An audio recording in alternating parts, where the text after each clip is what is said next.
OK, on va se retrouver un petit peu sur l'XAU-USD. Je vous parle de l'or présentement parce qu'il y a quand même la devise américaine s'est bonifiée beaucoup récemment. Et ça a été le cas aussi en monthly pour l'or. Par contre, aujourd'hui, on avait comme une espèce de... Si on va dans un time frame plus petit, on va aller en 15 minutes. Donc, aujourd'hui, à un moment donné, le dollar a monté, mais suivant l'annonce de ce matin, il y a eu une petite rétraction. Et moi, j'avais anticipé globalement sur l'or pour les prochaines heures, à partir des figures qu'on avait dans le rond, et ça s'est avéré faux. Donc, il y a des figures ici, un petit peu de renversement. On est en haut de notre channel de régression ici.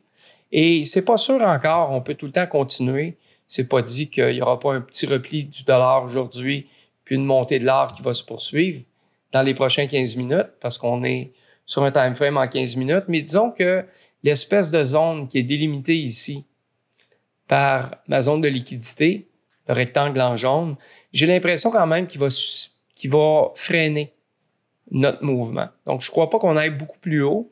Et si jamais on dépassait ici, je crois qu'on viendrait très rapidement.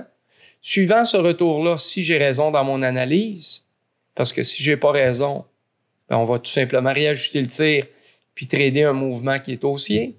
Mais dans la mesure où on revient ici et qu'à un moment donné, il y a une espèce de travail de zone qui se fait et qu'ensuite, on a une cassure et que je peux avoir plusieurs signaux clairs qui vont me donner des références par rapport au sentiment du marché, momentum, les volumes, ainsi de suite, ainsi de suite, bien, je pourrais peut-être prendre une position sur l'or, sur du court terme, pour une correction qui pourrait nous mener assez facilement sur la médiane de notre channel de régression ici.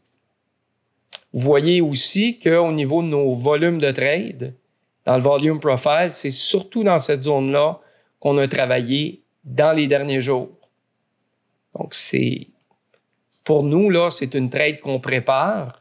Puis quand on prépare une trade, bien, on est conscient qu'au fur et à mesure de l'évolution des choses, il peut y avoir des modifications, puis ça se peut qu'on trade autrement. Mais au moins, ça, c'est notre scénario A. Puis éventuellement, bien, si jamais on perçait ici, qu'on revenait, puis qu'on montait, puis qu'il y avait du price action au niveau d'une cassure haussière, bien, on pourrait réajuster le tir aussi. Peut-être que l'engagement qu'on prendrait, par contre, serait moins grand. Donc, pour l'or, je crois que l'or va rétracter légèrement parce que la devise américaine, globalement, elle vend dans les voiles pour plusieurs raisons. On va voir qu'est-ce qui va se passer dans les prochains jours. C'est pas à l'infini ce que je vous dis là, mais en intraday, ça tient la route. Donc, on va aller voir, comme dernière analyse, je vais aller voir le USD JPY, comme j'aime souvent le faire, et puis on va pouvoir regarder un petit peu qu'est-ce qui se passe depuis dimanche.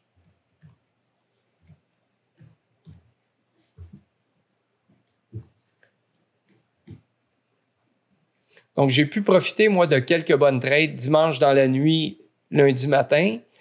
Aujourd'hui, on est mardi. Ce matin, j'ai gagné quelques trades aussi, toujours sur mon PAM. Et puis, là, actuellement, il y a eu une rétraction. Et ce que j'ai fait, moi, c'est que j'ai pris des positions. J'ai pris une position haussière à peu près ici. Donc, le titre, par la suite, s'est rétracté. C'est un négatif pour moi. Et j'ai repris une position à peu près ici. Donc, c'est le même principe dont on parlait sur l'or.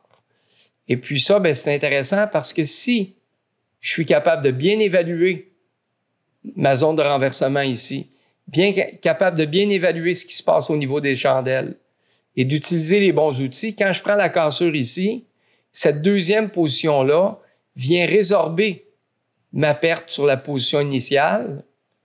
Puis, évidemment, si j'ai un take profit sur la première position, ça c'est ma première position, j'ai un take profit ici, puis que ma deuxième position, j'ai aussi un take profit à la même endroit, bien, vous comprenez là, que je rajoute de l'eau au moulin. Ça devient extrêmement intéressant. Dans la prochaine rencontre qu'on va faire, on va faire un retour sur certaines notions qu'on a vues aujourd'hui. J'aimerais aussi voir un scanner avec vous sur TradingView ou sur Finviz pour vous montrer un petit peu à les utiliser si vous êtes un trader d'actions et si vous décidez de trader, disons, les marchés très nerveusement le matin à l'ouverture ou pré-ouverture. Je vais vous montrer aussi à les utiliser si vous voulez faire de l'intraday et du petit swing. Parce qu'il y a plusieurs approches qu'on peut adapter à nos besoins, évidemment. C'est la beauté du trading. Donc, je me répète, mais s'il y a des questions, vous ne vous gênez pas, ça nous fait plaisir. Faites-nous vos commentaires. C'est toujours intéressant pour nous de pouvoir communiquer avec vous. Je vous remercie. Merci d'être avec nous pour nos analyses hebdomadaires sur YouTube. Si vous aimez le contenu, faites-nous un thumbs up. Parlez-en à vos amis. On est aussi présentement sur Discord, c'est gratuit et on offre des analyses beaucoup plus poussées. On espère de vous revoir.